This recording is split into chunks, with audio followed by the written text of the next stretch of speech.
Absolutely the F not.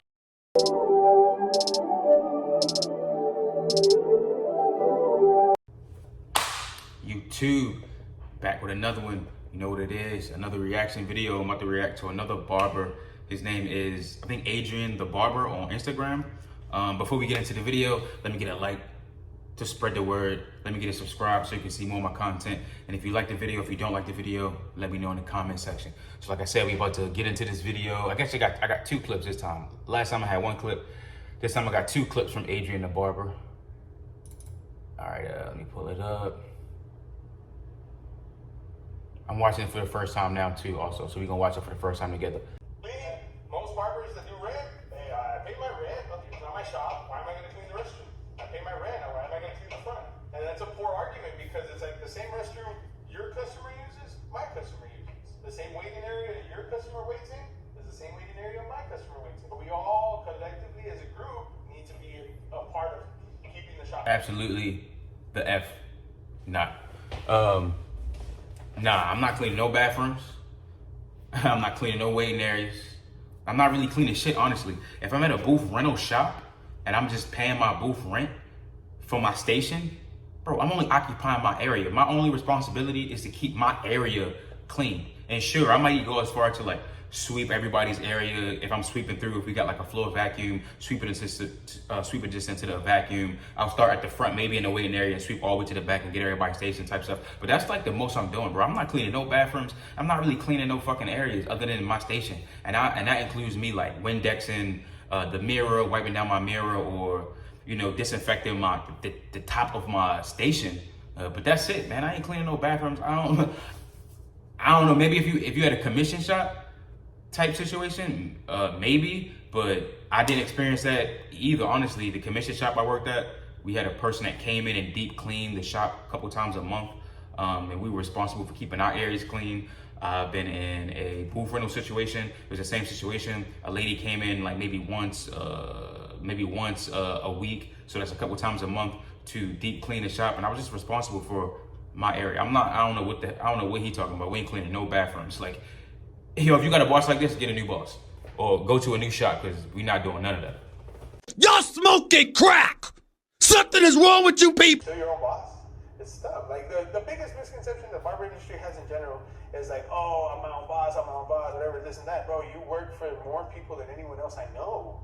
Everybody that sits in your chair, if you tell me to give you a low fade and I give you a mohawk, are you gonna pay me? No, you told me what to do, right? And you were gonna pay me to do it. That's the definition of a boss. Flag on the play. It's tough. Like, the biggest I watched it a couple times. All right, I was trying to get what you were saying. No, I don't agree. I think that me and him will have a lot of conflicting mentalities, perspectives, and the way that we run business. Not to say that he's completely wrong, because whatever he's doing is work for him, but I just don't agree with those two videos that I saw. So maybe he got other stuff that I might agree with. But getting into this one right here, the idea of this video is pretty much saying that a barber is not his own boss because he has clients that dictate what he's gonna do, yada yada yada. He has more bosses than anyone I know. That's some bullcrap. I don't know. That logic don't even make sense. And honestly, I don't think that logic is really beneficial in a way, because that's true if you're the type of barber who allows their clientele to dictate their lives and run their scheduling. Then yeah, like if you're the type of barber who's like, you got clients that's dictating when they gonna come, when they not gonna come, and you gotta run and march to the beat of their drum, then sure, that is 100% you. You definitely not your boss. You're not definitely not your own boss. I mean, if you work in a commission shop, you're definitely not your own boss, right?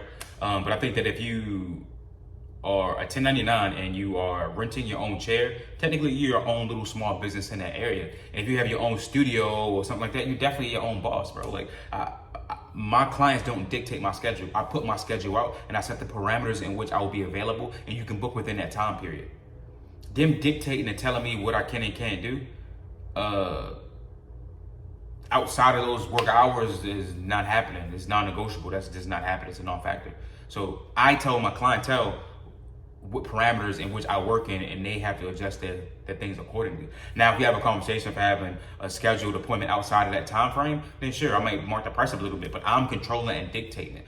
But it's also a give and take as well. But that type of logic, that means there's no bosses, because every business model is I'm gonna sell a product for a fee, right? There's a market, create a product for said market, and the market does well or it doesn't does well in the market, but people pay for the product. So it's like, technically with that logic, there's no such thing as a boss. We create these relationships with our clients, and like I said before, it's a give and take, right?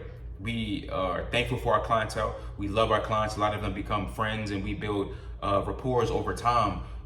But I think that a barber who works like that is definitely his own boss in the same way that a person that owns his own mechanic shop owns his own business and he is his own boss. The people that come to his mechanic shop aren't his boss because they telling him exactly what he wants to do on his car. And if I don't do it exactly right, I'm not gonna pay you.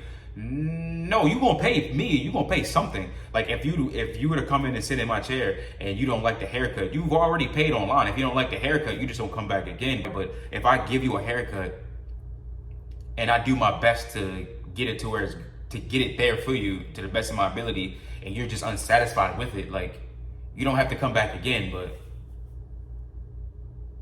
you would have already paid online. That's if you're a type of barber that comes into the barbers, if you have a clientele that's a walk-in base and they pay you after the haircut, then sure, that's different. But I have a booking app and people book on my app and they already pay before they get there. So that's not true for every barber. True for some barbers, but not true for every. If I'm lying, I'm dying. But that's the end of that video. Like, comment, subscribe.